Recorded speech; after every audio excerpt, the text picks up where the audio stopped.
বল চুরি করবে না বেঁচে খাবে? ওই বল তো আমি টাকা দিয়ে টাকাও নিই নাই কোনো বলের। আজকে থেকে বিপিএল করি না না আজকের মধ্যে সব ফিক্স হয়ে যাবে। আজকে কিছু আপনারা আমাদের জানেন না বল নিয়ে স্যার আমি এসে হ্যান্ড ওভার করব স্যার। ব্যাগ থেকে আমি এইভাবে করে বিপিএল আমি আমার লাইফে অনেক বিপিএল করছি, সব থেকে বিরক্তিকর বিপিএল আমার কাছে এইটা লাগছে। আমি ভাই না চাচা আপনি জানি না আপনি কি করবেন, আমি করব না। রবিউল প্লিজ আমি পরে আজকে আমি কিছু করতেই পারবো না, এমনি মেজাজ খারাপ আছে, পরে দেখা যাক। বল আমার কাছে স্যার, আমি এখনই হ্যান্ড ওভার করব মাঠে। না না বলের জন্য না, বলের জন্য না, বলের জন্য না। আচ্ছা সব বাকি সব আরে ভাই আরিফ প্লিজ এমনি করো না, যাও ছাড়ো। এটা করলে না তোমরা সিনক্রেট করতেছো, এখন একদম সিনক্রেট করতেছো। রিয়েলি যাও তোমার জমা।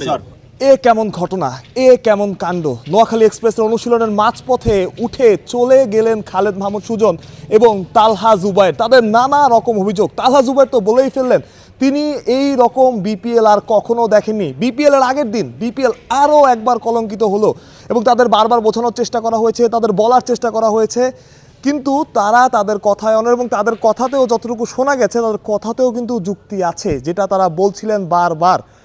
তারা বল পাচ্ছেন না, তাদের ম্যানেজমেন্ট ঠিকঠাক হচ্ছে না এবং এক জায়গায় কেউ একজন খালেদ মাহমুদ সুজনকে বলছেন যে আপনি একটু বেশি অ্যাগ্রেসিভ হয়ে গেছেন, যে সুজনের ভাষ্য।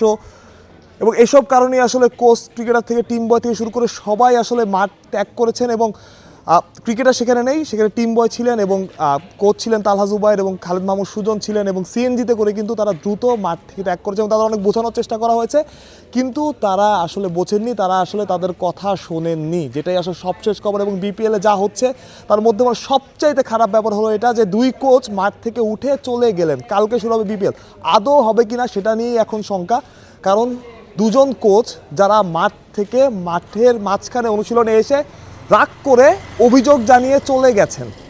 বারবার বলা হচ্ছে নিজেদের মধ্যে থেকে এটা সমঝোতা করা হবে, বারবার বলা হচ্ছে নিজেদের মধ্য থেকেই এই ব্যাপারটাকে ঠিক করা হবে, কিন্তু নবাগত দল নোয়াখালীর ম্যানেজমেন্ট সেটা পারেনি। কোচ খালেদ মাহমুদ সুজন, যিনি বাংলাদেশ ক্রিকেটকে বহু বছর বহুদিন বহুভাবে সার্ভ করেছেন এবং বাংলাদেশ ক্রিকেটের পরিচিত মুখ এবং যেই কজন কোচকে বলে বাংলাদেশের সেরা কোচদের একজন, তাদেরই একজন খালেদ মাহমুদ সুজন, তিনি আসলে মাঠ ছেড়ে চলে গেছেন। অনুশীলন রেখে ক্রিকেটার যারা ছিলেন তাদের রেখে তিনি এবং তালহা জুবায়ের চলে গেছেন একদম মাঠ থেকে সিএনজি করে। আপনারা ভিডিওটা দেখছিলেন, অর্থাৎ অবস্থা আসলে এতটাই খারাপ।